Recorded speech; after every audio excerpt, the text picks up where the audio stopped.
Assalamualaikum warahmatullahi wabarakatuh. Berjumpa lagi cikgu hari ini untuk soalan yang ketujuh.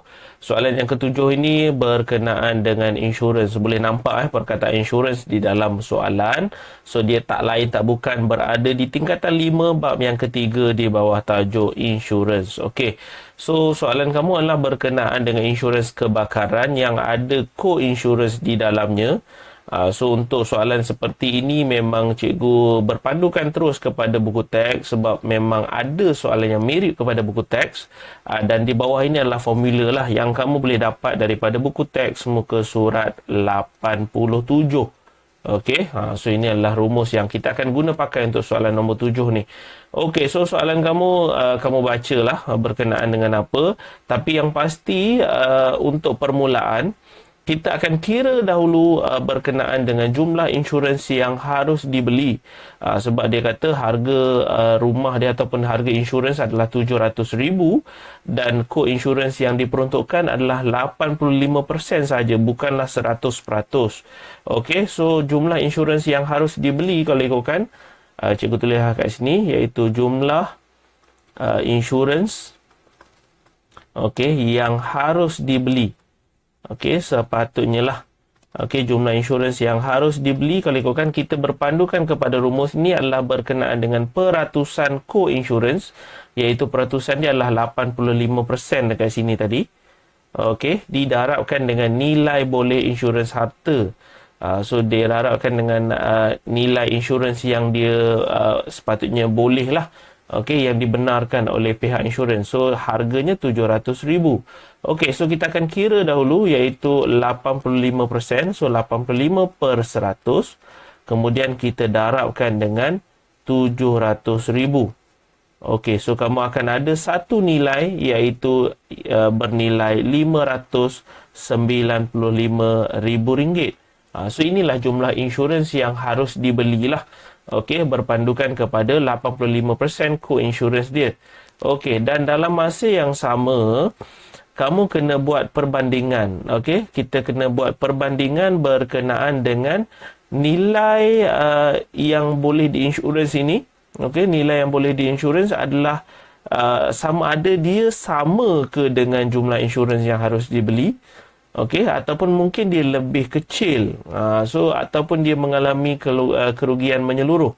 So macam mana kamu nak tahu? Kita perlu kenal pasti jumlah insurans yang harus dibeli dahulu. So bila kita dah tahu nilai insurans yang harus dibeli iaitu 595,000 dan kamu baca daripada soalan, dia kata Encik Arham telah menginsurансkan rumahnya dengan jumlah 550,000. So inilah sebenarnya. Okey, so kalau ikutkan 550,000 inilah sebenarnya nilai yang telah diinsurансkan. Okey, dengan kata lainnya, inilah insurans yang dia telah beli. Okey, 550,000. Manakala yang sepatutnya disyorkan ataupun yang sepatutnya dia beli adalah 595. So tengok ni dua nilai yang berbeza ni. Sepatutnya dia beli 595, tetapi dia hanya beli 550. So bermaksud kita akan pakai yang kedua lah. Okey, kenapa kita akan pakai yang kedua? Sebab nilai yang diinsurансkan kalau ikutkan nilai dia adalah 550,000 dan ianya lebih kecil daripada yang sepatutnya dia beli iaitu 595,000. So sebab itulah kita akan pakai rumus yang kedua untuk mengira pampasan. Okey. So untuk mengira pampasan inilah dia punya rumus. So kita akan guna rumus pampasan sebab soalan dia memang jumlah kerugian. Okey. So dia suruh kamu kira jumlah kerugian ataupun dengan kata lainnya adalah bayaran pampasan lah. Okey. So kita akan guna rumus yang kedua sebab dia lebih kecil So cikgu dah explain kenapa dia lebih kecil. Okey, so kita akan guna rumus yang kedua. So kita akan guna warna hijau lah pula. Okey, membezakan sedikit. Alright, so kita akan guna sama dengan. Okey, so bayaran papasan Sekejap. So kalau ikutkan bayaran papasan, kita baca betul-betul sebab Dia ada sebut lah dekat sini.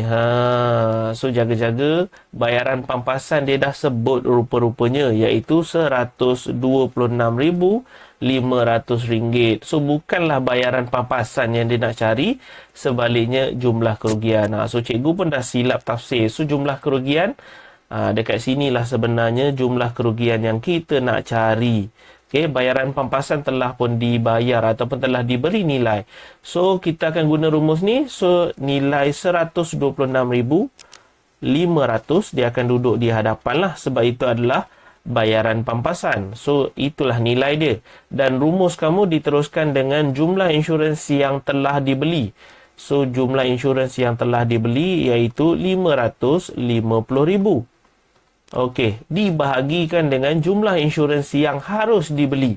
So, yang harus dibeli, kalau ikutkan nilai dia adalah 595,000. Okey. So, didarabkan. Kita akan teruskan dengan proses darab. So, darab dengan jumlah kerugian. So, jumlah kerugian ni kalau ikutkan, itulah yang kita nak cari. So, itulah nilai nak cari. So, kita wakilkan dengan huruf lah. Okey, so huruf X. Okey, ditolak. Rumus kamu diteruskan dengan tolak dengan deductible. So, tengok. Okey, cikgu besarkan sikit. Takut tak berapa nampak dengan rumus. Okey, so ini rumus dia. So, ada jumlah kerugian yang kita nak cari. So, ditolak dengan deductible. So, deductible kamu kalau ikutkan, baca daripada soalan. Ada tak nilai deductible? Pastinya ada sepatutnya. Di sini. Okey. Yang bernilai RM5,500, iaitu dia punya nilai deductible lah. So, kita akan tolaklah dengan RM5,500. So, tolaklah dengan RM5,500. So, di sinilah kamu punya rumus yang sebenar. Okay, kenapa kita guna yang kedua? Sebab ianya nilai yang lebih kecil.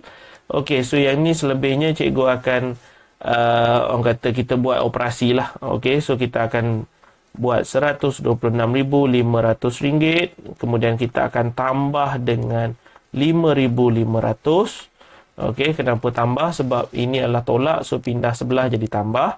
So, ini akan ditinggalkan dengan nilai X sahaja. Okey, so ini adalah operasi darab sebenarnya.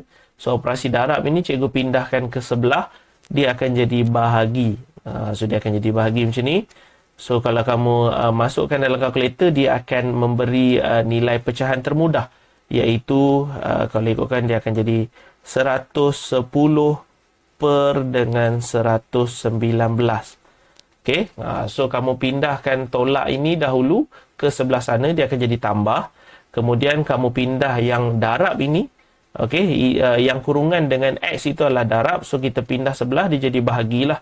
Okey, so bila kamu cuba untuk menyelesaikan persoalan matematik ini, kamu akan dapat nilai X, iaitu RM142,800. So, kalau ikutkan, itulah jumlah kerugian yang akan ditanggung oleh Encik Arham. So, itu je sebenarnya.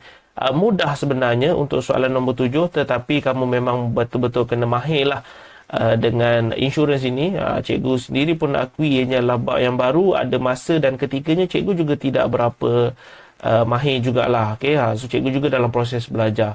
So, sekiranya kamu boleh faham macam mana untuk dapatkan penyelesaian untuk soalan nombor 7, jangan lupa untuk berkongsi ilmu kamu ini, mengajar rakan-rakan kamu yang lain supaya kamu juga akan terus berkembang ilmunya. Okay? Dan jangan lupa untuk like, komen dan juga subscribe kepada channel cikgu ini sebagai tanda sokongan. Okey, sekiranya kamu ada persoalan yang lain, tinggalkanlah. Okey, cikgu berlapang dada untuk membaca setiap komen yang ada. Sehingga kita berjumpa lagi di soalan yang lain.